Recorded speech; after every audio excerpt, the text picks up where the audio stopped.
Hello student, welcome to Gagan education channel. आज की video में मैं आप शेयर करूंगी एनाटॉमी और फिजियो के मोस्ट इंपॉर्टेंट क्वेश्चन। ठीक है, तो इसमें से जो भी क्वेश्चन इंपॉर्टेंट हैं वो मैंने चैप्टर वाइज डिस्कस करने हैं आज आपसे। और ये जितने भी क्वेश्चन हैं ये बीएससी नर्सिंग फर्स्ट सेमेस्टर के लिए और जीएनएम दोनों के लिए हैं। ठीक है, अगर आप इनको अच्छे तरीके से रिवाइज कर लेते हो तो डेफिनेटली आप बहुत अच्छे मार्क गेन कर सकते हो। तो चलिए देखते हैं ये कौन कौन से इंपॉर्टेंट क्वेश्चन हैं। और ये जितने भी क्वेश्चन हैं ये आपके एग्जाम पॉइंट ऑफ व्यू से मोस्ट इंपॉर्टेंट क्वेश्चन है और काफ़ी बार रिपीट हो चुके हैं। तो चलिए ज़्यादा देर ना करते हुए हम देखते हैं कि वो कौन कौन से इंपॉर्टेंट क्वेश्चन हैं। चैप्टर फर्स्ट सेल का है। तो सेल चैप्टर में से सेल का स्ट्रक्चर क्या है और फंक्शन ऑफ सेल क्या है, ठीक है, और उसका डायग्राम आपने अच्छे से प्रैक्टिस करना है। नेक्स्ट है सेल साइकिल, टिश्यू और टिश्यू के टाइप्स, एपिथेलियम टिश्यू क्या होता है और कनेक्टिव टिश्यू क्या होता है। सबसे इंपॉर्टेंट जो है एपिथेलियम और कनेक्टिव टिश्यू है। अगर क्वेश्चन आना भी होता है किसी एग्जाम में तो एपिथेलियम या कनेक्टिव टिश्यू में से ही आता है। उसके बाद वर्टिबल कॉलम और उसकी फंक्शनिंग क्या होती है, उसके बाद अपेंडिकुलर स्केलेटन क्या होता है। ठीक है, तो सेल वाले चैप्टर में से यही है। नेक्स्ट है न्यूप्लाज्म क्या है। ये जो सेल का चैप्टर है उसमें से डिसऑर्डर आ सकता है। डिफरेंस बिटवीन बिनाइन और मैलिग्नेंट ट्यूमर। और नेक्स्ट चैप्टर है ब्लड क्या है। ब्लड में डिस्क्राइब करना है ब्लड क्या है और उसकी फंक्शनिंग, लिम्फोसाइट्स और उसके टाइप्स। नेक्स्ट है ब्लड ग्रुप क्या है, एरिथ्रोपोइसिस, उसके फैक्टर अफेक्टिंग और उसकी स्टेजेस। एरिथ्रोपोइसिस इंपॉर्टेंट क्वेश्चन है, कौन कौन से फैक्टर उसको अफेक्ट करते हैं और उसके स्टेजेस। लिकोसाइट्स क्या है, ब्लड कोगुलेशन क्या है, इसके स्टेजेस क्या है। डिसऑर्डर में आयरन डेफिशिएंसी एनीमिया क्या है, मैगोब्लास्टिक एनीमिया क्या है। नेक्स्ट है लुकीमिया और उसके टाइप्स या फिर कोजेस। नेक्स्ट चैप्टर है कार्डियोवास्कुलर सिस्टम। उसमें क्या है, स्ट्रक्चर क्या है हार्ट का, डायग्राम क्या है उसका और फंक्शनिंग क्या है उसकी। ठीक है, सर्कुलेशन ऑफ ब्लड सिस्टमैटिक है या फिर पल्मोनरी, कोई भी आ सकता है। रेगुलेशन ऑफ बॉडी टेम्परेचर ये आपकी फिजियो में आएगा। ठीक है, उसके बाद है कार्डिक साइकिल क्या है, ये भी फिजियो में देखने को मिलती है। कौन कौन सी उसकी हार्ट साउंड है, फेजेस क्या है, पी एंड वी चेंज क्या है। ठीक है, तो ये आपको अच्छे से करनी है। आर्टरीज और वेन क्या है। ठीक है, नेक्स्ट है कार्डिक आउटपुट क्या होती है, ईसीजी, उसकी वेव्स और उसकी सेगमेंट। उसके बाद conductive system of heart, cardiovascular reflexes, heart block, heart sound, coeliac trunk anatomy में आएगा। पल्स, सर्कल ऑफ विलाई का डायग्राम अच्छे से प्रैक्टिस करना है। पोर्टल सर्कुलेशन क्या होती है, फीटल सर्कुलेशन क्या होती है, डिसऑर्डर में शॉक क्या है और उसके टाइप्स क्या है। हार्ट फेलियर क्या है, रोमैटिक हार्ट डिसीज क्या है। उसके बाद हाइपरटेंशन क्या होती है वो करना है। नेक्स्ट है लिम्फेटिक सिस्टम चैप्टर में से डिफाइन करना है लिम्फेटिक टिश्यू क्या है, लिम्फ नोड्स क्या है और उसके डायग्राम। स्प्लीन क्या है, स्ट्रक्चर क्या है उसका और उसका डायग्राम। नेक्स्ट है थाइमस ग्लैंड क्या होता है, उसका स्ट्रक्चर और फंक्शन। नेक्स्ट है लिम्फोमस और स्प्लिनोमेगली क्या है। ठीक है, ये डिसऑर्डर में देखने को मिलेगा। नेक्स्ट है नर्वस सिस्टम। तो नर्वस सिस्टम में से कौन कौन से इंपॉर्टेंट क्वेश्चन है, न्यूरॉन्स क्या है और न्यूरोग्लिया क्या है। ठीक है, उसके बाद मैनेजेस, सेरेब्रोस्पाइनल फ्लूइड, उसके फंक्शन, सेरिब्रम और क्रेनियल नर्व्स, सेरिब्रम और स्पाइनल कॉर्ड विद डायग्राम। ठीक है, पेरिफेरल नर्वस सिस्टम और ऑटोनॉमिक नर्वस सिस्टम।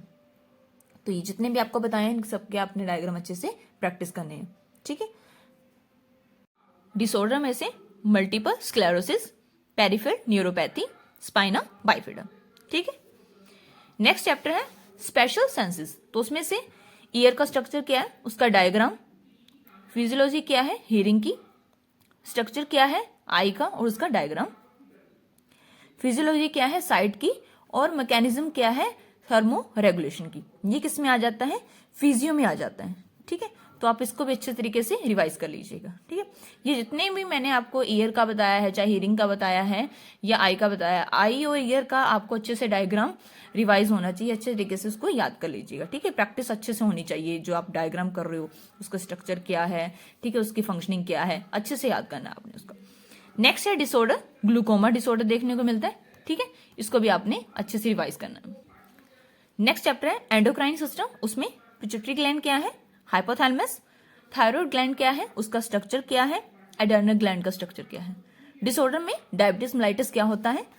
चैप्टर 8 है रेस्पिरेटरी सिस्टम में फेरिक्स क्या है, लैरिक्स का स्ट्रक्चर क्या है, उसका डायग्राम क्या है, कार्टिलेज का क्या स्ट्रक्चर है, नेक्स्ट है स्ट्रक्चर क्या है ट्रैकिया का और उसकी फंक्शनिंग क्या है।